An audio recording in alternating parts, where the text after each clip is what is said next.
Hey guys, I'm going to be reviewing the Navy Federal Credit Union Digital Investor. Okay, and I'll do the pros and cons as well. It's going to be completely honest. Now, the biggest plus for me, honestly, is the seamless integration that you can get with your existing, Navy Federal accounts. Okay, and it's incredibly convenient to manage your banking investments all from one place using your existing login, and they offer you both automated and self directed investing options. As you can see right here, they'll show you what it is best for each one.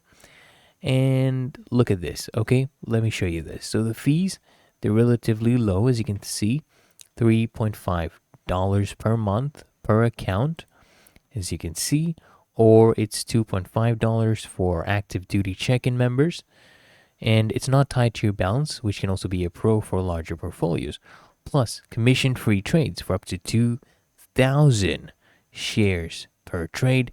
That's a nice bonus. They also give you a 30-day free trial to test it out, as you can see with the membership.